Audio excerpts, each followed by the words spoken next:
Les amis, comment ne pas perdre confiance en soi, comment ne pas perdre espoir en trading. Je crois que cette journée-là restera marquée longtemps.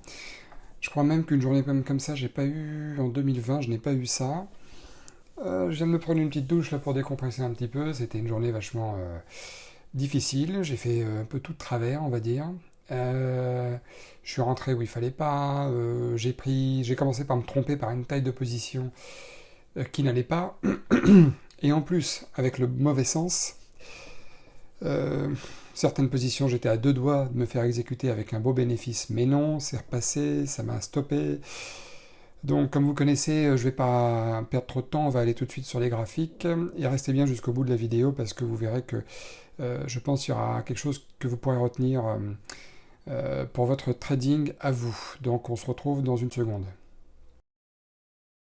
Alors voilà, on se retrouve sur Tesla et là, ce que je fais à ce moment-là, c'est que j'achète Tesla au lieu de le shorter. Et puis j'achète Tesla, pas avec 40 titres comme j'aurais voulu, mais avec 400 titres. D'accord.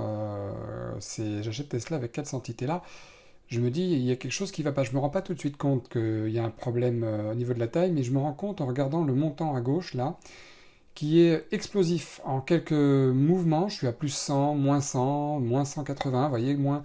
Et je dis, et c'est là que je réalise que je me suis trompé de taille complètement. J'ai rajouté un zéro de trop.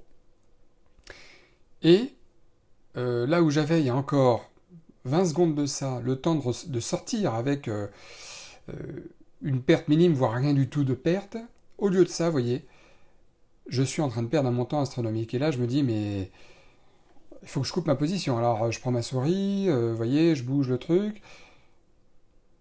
Et j'espère, j'attends un petit peu, j'essaie de me maintenir un peu, j'attends un petit peu, peut-être que ça fasse un pullback pour perdre que 200 et finalement non. Je perds 570 $ et des bananes, 578 $. Donc déjà là, quand vous perdez ça comme ça, d'habitude, ça correspond à une bonne journée de trading, ça, vraiment une bonne journée de trading sur plusieurs trades, etc. Et là, direct, vous venez de perdre ça, donc je vous laisse imaginer dans l'état dans lequel vous êtes. Et là où j'aurais dû m'arrêter, déjà rien qu'avec cette perte-là, là je short le titre WDC. Et l'objectif est à peu près ici, sur WDC. Avant le gros chiffre rond qui est un peu plus bas au niveau graphique, le chiffre rond des 70 $. Et là, j'ai limite pas calculé ma taille, je l'ai fait à la volée. Mais si le titre touche les 71,50, je perds 500 $ en plus. Là, je me précipite en me disant j'ai pas envie de rater le titre mu et je le short. Je le short alors que si j'avais voulu vraiment le shorter, je l'aurais shorté au niveau des un peu en dessous des 94. La ligne bleue là, c'est là où je veux mettre mon objectif, c'est là où j'aurai tout à l'heure une target fixe pour le titre mu. Et pareil, je prends une taille quand même relativement importante.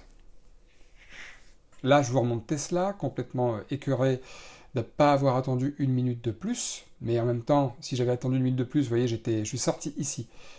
J'aurais pu perdre pas 500 $, mais peut-être 900, 1000 $ si ça avait touché les 680, 82, quelque chose comme ça. Alors là, j'enchaîne. Alors, bien sûr, je fais des coupures, c'est pour vous épargner toute la longueur de la vidéo, mais j'enchaîne avec le titre Apple. Je short Apple parce que, vous voyez, Apple ici a touché le VWAP et je me dis qu'il va forcément continuer à casser par le bas. Alors qu'à droite, les indices sont bel et bien haussiers. Mais je me dis, allez, pourquoi pas. Je vais quand même me dire que j'ai peut-être un trade ou deux qui vont rattraper le coup. Et là, pendant que je fais tout ça, en fait, il s'est passé 4 minutes, 5 minutes. Et j'avais eu mes 500 $, mais mon objectif était un petit peu au-dessus des 70, pas à 70,30. Et je me suis dit, Nicolas, sors pas avec 500 $, tu t'es fixé 700 $, sors avec 700. Et non. Je reviens sur Tesla, et je me dis, Tesla, merde. Allez, j'ai pas envie de rater la cassure, je le short à nouveau, avec la même taille de position. Et évidemment, shorter Tesla sur un support comme ça, près d'un énorme chiffre rond, les 680 $, c'est tout simplement inimaginable. Et là, je suis en train de me dire, c'est pas possible, je rentre sur le titre. Enfin, comme un débutant, je veux dire, je rentre sur le titre, et tout de suite, je me fais sortir. Enfin, je sors de moi-même, parce que là, voilà. Voilà, 1000 $ de perte en plus, 1038 pour être exact, qui s'additionne aux 578 $ de perte. Donc là, je peux vous dire qu'on est quand même mal. Et là, je fais quelque chose qui est assez sage. Je décide de sortir du titre qui n'avance plus du tout, WDC, en me disant arrête, t'as raté ton objectif, va pas en plus te faire stopper, va pas alourdir le truc. Là, je vois Apple, que j'avais renforcé de 500 titres supplémentaires, ne pas avancer. Je dis coupe l'hémorragie, donc je perds aussi 95 $ précisément. Et Mu, qui, comme vous le voyez, a failli toucher mes 511 $, a failli toucher mes 511 $. Vraiment, je me dis, bah sors, tant pis. Alors mon stop n'est pas touché, je pourrais attendre, etc. Mais à ce niveau-là de la partie, je peux vous dire que c'est difficile. Il y a beaucoup de remises en question, voilà. 142 $ de perte. C'est assez dramatique le truc. Donc voilà les résultats. pas une ligne verte. Pas une seule case verte. Pareil, il est 16h47, donc 1h15 après l'ouverture. Ça peut aller aussi vite pour les gains que pour les pertes, comme vous le savez.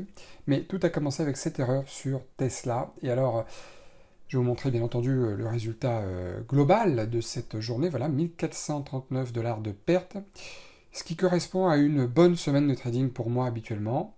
Même si je tourne plus autour des 1000 $, je ne vais pas vous mentir. Voilà, de perdre une bonne semaine de trading sur une seule séance, c'est douloureux. Donc, effectivement, c'est pas facile dans ces cas de figure-là. Et donc, du coup, ce que je voulais vous dire, pardon, sur ça, c'est que, eh bien, la leçon à tirer de tout ça, c'est que il ne faut pas, comment je pourrais dire ça? Il ne faut pas s'entêter. Il ne faut pas s'entêter sur les pertes de ce genre-là. Il faut rester calme, il faut rester serein, et il faut bien entendu garder son self-control.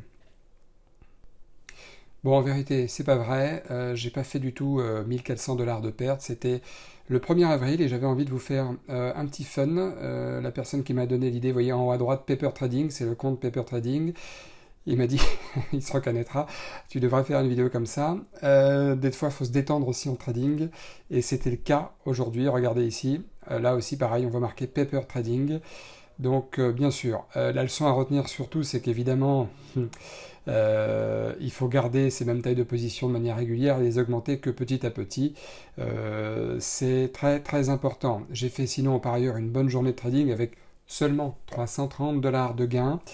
Je vais voir si j'ai le courage de la monter cette vidéo et de vous la fournir aussi dès demain sur la chaîne YouTube bien entendu. Voilà, alors si vous deviez laisser un commentaire, eh bien je vous invite à laisser un commentaire évasif ou en disant du style ah bon courage, etc. Tu vas te reprendre, enfin des trucs comme ça, voilà, mais en tout cas ne pas mettre la puce à l'oreille aux gens qui n'auraient pas vu la vidéo. Le but c'est pas d'avoir des millions de vues, le but c'est de faire un peu rigoler, c'est tout. Dans la vie privée que je fais, moi je suis plutôt un mec assez marrant, assez rigolo, même si j'essaye d'être très pro quand je suis face à vous pour ce qui concerne le trading. Mais j'ai trouvé l'idée originale, j'ai dit tiens, pourquoi pas. Et de toute façon, le fait d'avoir 1000 vues ou 100 000 vues, j'ai vu quelque part sur YouTube que c'est pas ça qui fait gagner de l'argent, pas du tout. Peut-être des millions de vues, pourquoi pas, mais c'est pas du tout le but de la manœuvre, je vous rassure tout de suite.